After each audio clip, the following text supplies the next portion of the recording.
कल्पना करा, 32 पर्यटक फिरण्यासाठी गेले आहेत. परतीच्या मार्गाला लागल्यावर धोधो पाऊस पडतोय.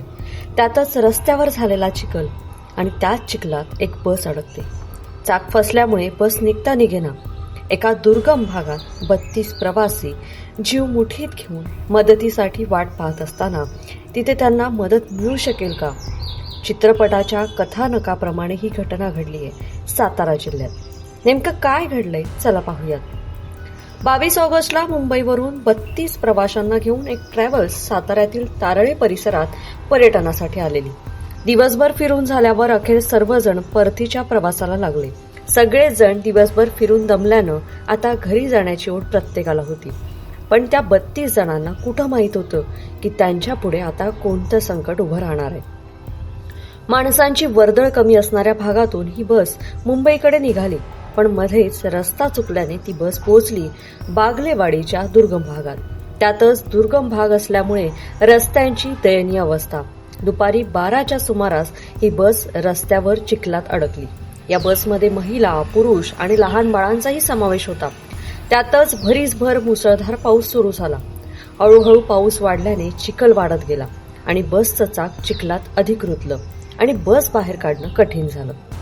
आता परिस्थिती गंभीर बनत होती. मदतीसाठी कोणाला बोलवायचं हा मोठा प्रश्न.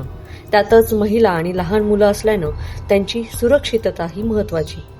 मदतीसाठी कोणताही पर्याय यावेळेला त्यांच्या समोर दिसत नव्हता. त्याच वेळेला एका प्रवाशाने 112 नंबरवर संपर्क साधला.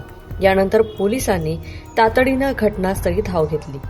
तारळे पोलीस दूरक्षेत्राचे पोलीस उपनिरीक्षक सागर खबाले, सहाय्यक पोलीस उपनिरीक्षक रवींद्र कचरे आणि पोलीस अंमलदार प्रफुल्ल पोतेकर हे घटनास्थळी दाखल झाले.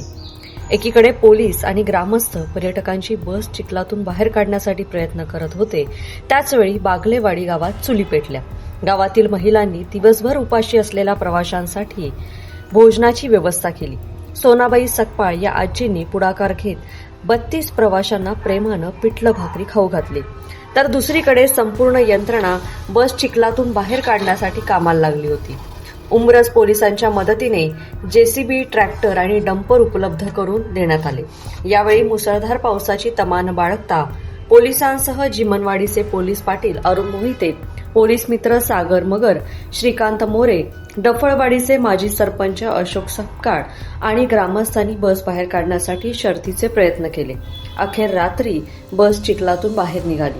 एकीकडे मुठभर साहित्यात गुजराण करणारे गावकरी ह्यांनीच आपल्या घरची पिठलं भाकरी खाऊ घालून आणि मदतीच्या वेळेला आसरा मुंबईच्या पर्यटकांना दिला. त्यामुळे पुन्हा एकदा सातारकरांनी आपल्या प्रेमानं आणि माणुसकीचा धर्म जपत सर्वांचीच मनं जिंकली आहेत. लोकमत.com साठी साताऱ्याहून व्हिडिओ सौजन्य अजय जाधव यांच्यासह मी दुर्वा दळवी.